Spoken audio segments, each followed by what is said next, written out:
Heya, cryptozens. Tonight's stories. Pudgy Penguin NFT collection sold.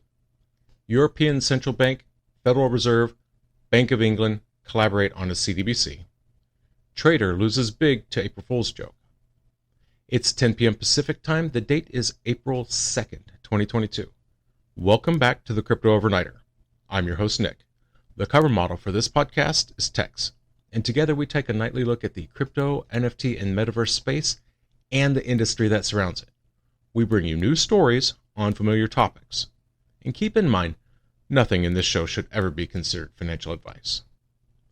Greater than 50% of Americans think that crypto will be the future of finance. That's according to a poll conducted by StarkWare. 53% actually. Which, it's not surprising. There are more younger folks that think so. 68% of the people between the ages of 25 and 34 believe in this concept. Now, that was a poll of 2,000 American adults.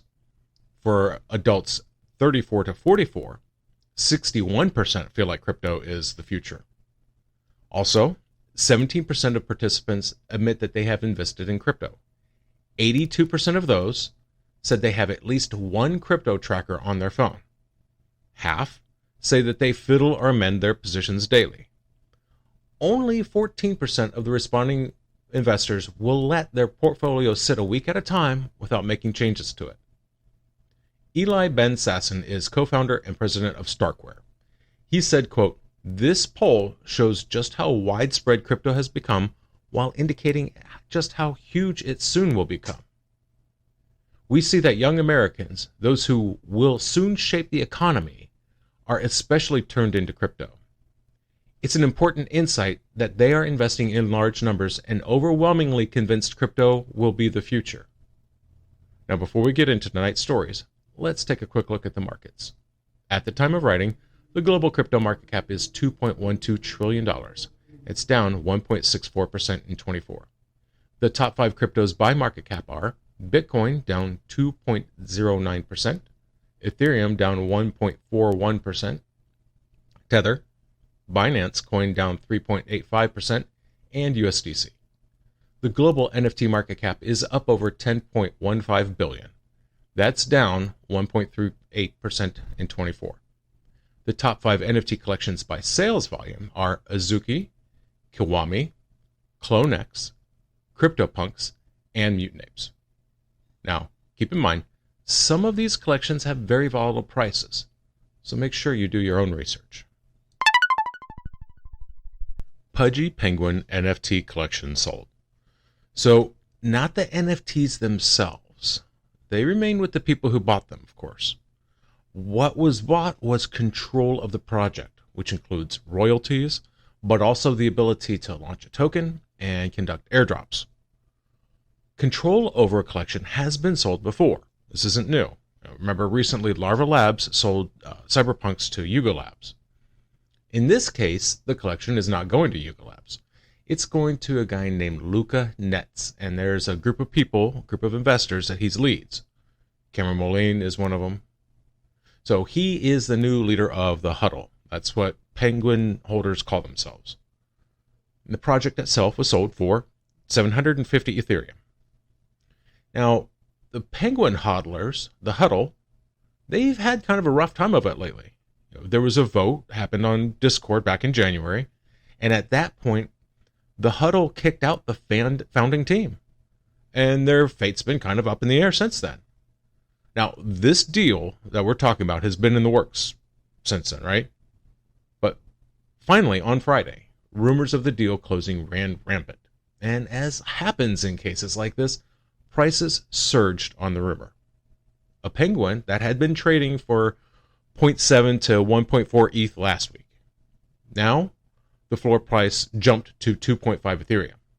I just looked at the floor price on OpenSea. The floor price was still sitting at 2.5 Ethereum. It's kind of a sign of the times, Netz wanted to announce the close of the sale on Saturday. He was concerned that people would think it's an April Fool's joke. And we do have another story on a bad April Fool's joke, so I'm with him there. Netz is already a successful business without NFTs. He made his money Before that, building up a drop shipping business. He says that he's going to be heading up the project's marketing efforts. His plan is to turn Pudgy Penguins into a, quote, brand that's known both in and outside of the NFT world. When asked if he would consider a Pudgy Penguin toy, he said, quote, it would be fiscally irresponsible if I didn't do that. Yuga Labs, they launched a coin, ApeCoin, and it's centered around the whole Bored Ape Yacht Club thing. They're building an ecosystem. People are asking if penguins are going to be doing the same thing. Gigantic Rebirth is a member of the Pudgy Penguins community, and he said, quote, speculation is beginning to emerge around NFT floors when there's an expectation of tokenization, even if it's often just rumors. With tokenization, it strengthens the thesis that NFTs will serve as yield-bearing assets. Nets, on the other hand, he isn't talking this idea up. In fact, he's denying the rumors, but not ruling things out entirely. He has promised that a token that, quote, respected the law would be released. He said, quote, if Bored Ape Yacht Club did it, we will do it. But it's not something I want to tackle now. European Central Bank, Federal Reserve, Bank of England collaborate on a CBDC. Fabio Panetta is a member of the board of the European Central Bank. He was giving a speech to the European Parliament, and he said that several central banks, including the Federal Reserve, the Bank of England, and the European Central Bank, were discussing how to make sure that their individual CBDC efforts would work together. His speech was a summary of the benefits of a digital euro for the region. Now, he emphasized, though, that there are still many questions on a political level. Things like the level of privacy and anonymity you can expect, the role of a banking system, or even if they should discourage people from holding large amounts of a digital euro. According to Mr. Panetta, the ECB, the European Central Bank, isn't in a hurry to rush out a retail CBDC.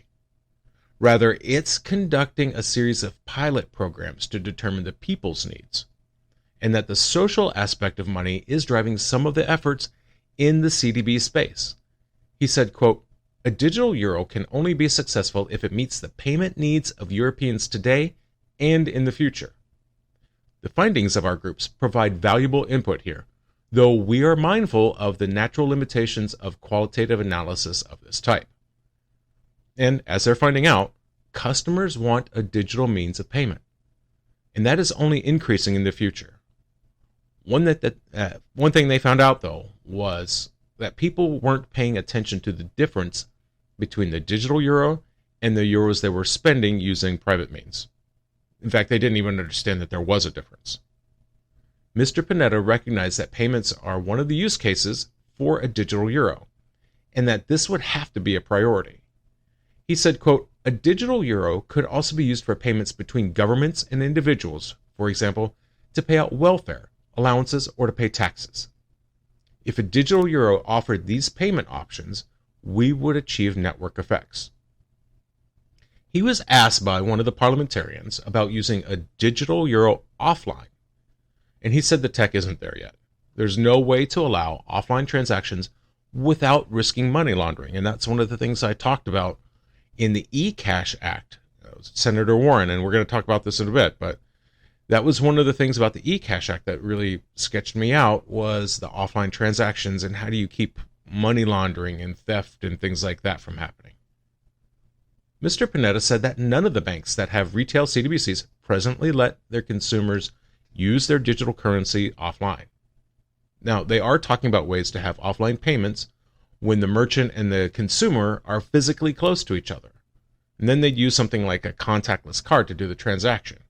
And that goes right back to what I was saying about eCash, doesn't it? We talked about that recently. And one of the things that Senator Warren was pushing is for it to allow offline transaction through some sort of short distance communications, maybe a device or on your phone or something. Now, policy-wise, the European Central Bank is focused on issues like privacy and money laundering. However, a user is still going to have to identify themselves at some point. And they're talking about using the private sector for onboarding. That makes sense, right? We already have KYC and anti-money laundering. We know how to do this. The private sector's been doing it for a while now. Beyond that, analysis suggests that the euro system and central banks should only have the transaction data needed to perform its functions and nothing further. And I agree with that. It's a basic principle of information science. You only allow access to the bare minimum needed to do the job. I hope the politicians can see it that way. And they said, at a minimum, a digital euro would provide privacy equal to or higher than the private digital solutions. Personal and transactional data would only be exposed to intermediaries with strict compliance with AML and CFT requirements. The European Central Bank is expecting to finish up another pilot by the end of the year. This would have more stakeholders and is expected to get better feedback on the user experience. So, while it looks like the European Central Bank is getting ready for a digital world with digital money issued by the central banks, they have no intention of releasing a CBDC anytime soon. Trader loses big to April Fool's joke. April Fool's jokes can hurt. So this guy, he's a trader, and he changed his Twitter handle to Kava is scam. And when you hear his tale, you'll understand. Because he decided to go all in on Kava and lost it in 20 minutes. I'm a pretty suspicious person on the 1st of April. I don't want to get got. I don't want to get fooled. So this guy here, he reads an announcement on the Kava network's progress. And this announcement said Kava had worked out a huge deal with Tesla. It said, quote, "So excited to announce that Elon Musk just confirmed Kava as the first L1 network to power yield farming while you drive, coming to all Teslas starting tomorrow." So you can see why a guy would get kind of excited, right? Now, Kava did announce that it was a joke pretty quickly, 32 minutes later. But by then, the damage had already been done. He wrote, quote, "I'm shaking. I just lost all of my portfolio because of Kava Platform's April Fool's joke. Here's how it happened. I know it's April 1st, but I saw an announcement tweet. I checked the @ to make sure it's official. Yes, it's official profile. That news is big." So here's the play-by-play, what happened. He opened a 40 times long on his $8,400 position on Kava. Kava started pumping. Spiked up to almost $5, and then it retraced almost instantly after the announcement was marked a joke. When Kava hit $4.65, down from $5, he got a letter from Binance that his Kava position was getting liquidated. So this guy, who was one step from $600,000 of profit, lost his entire portfolio. He reiterated that stop losses should always be used, especially when trading with leverage. And then later, he posted that his previous messages were a joke. So, who knows what the truth is? Cautionary tale indeed. And that's going to do it for us tonight. Thank you so much for joining us. I really appreciate it. So tell me what you think. That trader I was talking to you about lost all his portfolio because he bet 40x on an April Fool's joke. Who's responsible for that? Is it the trader, or is it Kava that's responsible? Or maybe, as he wrote, that the whole thing was fiction. Tell me what you think. Send me an email at crypto.overnighter@gmail.com. That's crypto.overnighter@gmail.com. Oh, and check out my other podcast, Crypto in 5 Minutes. We're up to 39 educational podcasts, 5 minutes to explain one concept in crypto. And, as always, may peace